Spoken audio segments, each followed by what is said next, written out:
CNN's Leila Santiago, in the Puerto Rican capital of San Juan, said there were 900,000 customers without power as strong winds lashed the island. Officials told her there were several rescues because of flooding, but there were no immediate reports of injuries in the U.S. territory of about 3.4 million people. Gov. Ricardo Rossello told CNN he thinks the island was being hit hard even though the eye of the storm stayed offshore. From the center of operations that we have over here in San Juan, there is pretty significant damage already done, he said, citing wind gusts of more than 100 miles per hour. The outer bands of the storm continued to whip heavy rain upon the island late Wednesday. Tourist Esteban Guajardo told CNN that water in the parking lot of a building he was at in the seaside neighborhood of Condado just kept rising. Puerto Ricans bracing for the high-octane winds and slashing rainfall started to feel Irma's effects Wednesday afternoon. Strong breezes shook rickety rooftops and downpours battered the coast. Residents prepped their homes for safety and gathered food, supplies and belongings. The storm is one of 3 hurricanes in the Atlantic basin, the first time since 2010 that 3 active hurricanes have been in the Atlantic, according to CNN weather. Latest developments: at least 2 people died and 2 others were seriously injured in the islands of St. Barts and St. Martin, French Overseas Affairs Minister Annick Girardin said. An infant died in Barbuda, where as many as 95% of structures were damaged. Prime Minister of Antigua and Barbuda Gaston Brown told CNN's Anderson Cooper 360 degrees. Irma has maintained intensity above 180 miles per hour longer than any storm in Atlantic basin history. Late Wednesday night, Irma's core was spinning about 85 miles northwest of San Juan, with maximum sustained winds of 185 miles per hour. Meanwhile, Jose, in the open Atlantic far to the southeast of Irma, became a hurricane. Katia, in the Gulf of Mexico, also became a hurricane. In the U.S. Virgin Islands, Gov. Kenneth E. Mapp ordered a 36-hour curfew. On Thursday the storm will move very near or over the Turks and Caicos, with catastrophic damage likely. The storm will also pass just north of the Dominican Republic and Haiti, bringing hurricane-force winds to northern sections of the island, with flooding and mudslides probable. It's too early to tell whether it will make landfall on the U.S. mainland. Computer models show it could churn near Florida's east coast by late Sunday, and forecasters warn the core still could hit the Florida peninsula. Floridians should heed any evacuation order, Gov. Rick Scott said. A storm surge could cover your house. We can rebuild homes, we cannot rebuild your family, he said. Widespread damage on Barbuda's core slammed the tiny island of Barbuda before moving over St. Martin and Anguilla and parts of the British Virgin Islands. Its maximum sustained winds of 185 miles per hour were well above the 157 miles per hour threshold of a Category 5 storm. Brown told CNN the damage was heart-wrenching. Absolutely devastating. He estimated the damage on Barbuda, where he says 1,800 people live, to be at least $100 million. The telecommunications system in Barbuda was wiped out and cell towers were knocked over, he said. Both the island's hotels were demolished, he added. There is also no way to land airplanes on the islands, Brown said from Antigua, whose 80,000 people comprise most of the 2-island nation's population. On Tortola, the largest of the British Virgin Islands, Kennedy Banda said fierce winds blew out the windows of his home.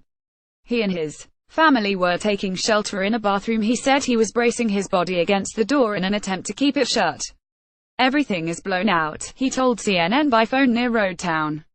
Everything is gone. Earlier, he posted video on Facebook showing wind and pounding rain whipping the shoreline as Irma's core approached. The hurricane earlier battered a string of northern Caribbean island nations, situated east of the more populous Virgin Islands group. Reports suggested damage on parts of the smaller islands, a tropical region popular with tourists. Irma destroyed 4 of the most solid government buildings on the French-administered portion of nearby St. Martin, an island of about 75,000 people, French Interior Minister Gérard Collomb said in Paris.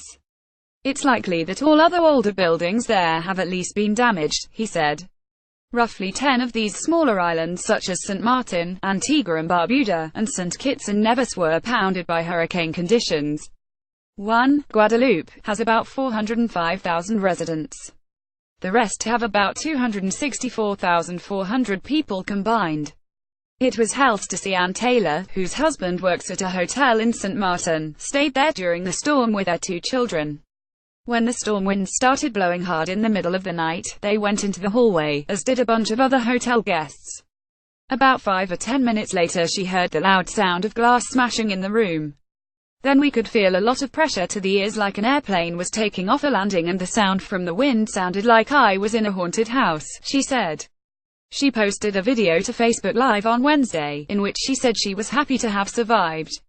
About 90 seconds into the recording, she shows the damage to the street the hotel is on. "It was hell last night," she said.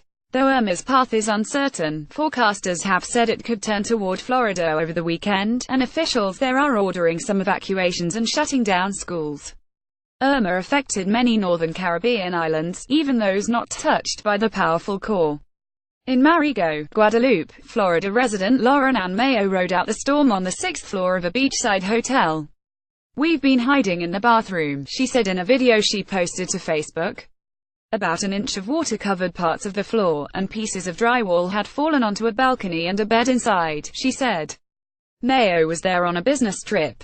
"It is pouring down rain. It is howling," she told CNN. "Most people are either in their bathroom, or they've been moved downstairs to the 3rd floor where management thinks is a very, very safe spot." Storm surges are concern for the Turks and Caicos Islands and the central Bahamas up to 20 feet, as is heavy rain up to 20 inches in the Virgin Islands, and up to 20 in parts of Puerto Rico. The Bahamas prepare. In the Bahamas, emergency evacuations have been ordered for 6 southern islands: Mayaguana, Zanagua, Crooked Island, Acklins, Long Cay and Ragged Island. This is the largest such evacuation in the history of the country, Prime Minister Hubert Minnis said. Some of the Bahamian islands aren't more than 9 feet above sea level. Storm surges there may be 20 feet. You get the idea what's going to happen to those islands, CNN meteorologist Chad Myers said. Florida evacuations in a rush for supplies. Hurricane watches may be issued for parts of South Florida and the Keys on Thursday. Many Floridians spent Wednesday stocking up on food and making plans to head inland, and in some cases were leaving gas stations out of fuel and stores without needed supplies. Catherine Pena said 4 stores she visited in Fort Lauderdale were out of bottled water. She said she saw one man reselling jugs of water for $5. "People are doing an opportunity to get some money, I guess," she said. Workers at 5 gas stations in Miami Beach told CNN by phone Wednesday that all were out of fuel. One said the station expected to receive more Wednesday night, another said a resupply was coming Thursday morning. Some South Florida communities ordered evacuations. Monroe County, which includes the Florida Keys, ordered people out Wednesday. In Broward County, which includes Fort Lauderdale and other cities north of Miami, a mandatory evacuation will go into effect at noon Thursday for areas east of Federal Highway, Mayor Barbara Sharif said. The evacuation zone includes low-lying areas. Miami-Dade County ordered people out of mobile homes, barrier islands and other parts of the area. Are you affected by Irma? Text, iMessage or WhatsApp your videos, photos and stories to CNN 13,473,220,415. Tihar afectado Irma envia tus fotos, videos y historias a CNN por texto, iMessage y WhatsApp 13,473,220,415. CNN's Bijan Husseini, Khushbu Shah, Jamil Lynch, Faith Karimi, Kyung La, Jade Tim Garcia, Eric Levinson, Paul Murphy, Christina Zadanovich, David Williams, Amanda Jackson, Matu Diop, Casela Crespo and Keith Williams contributed to this report.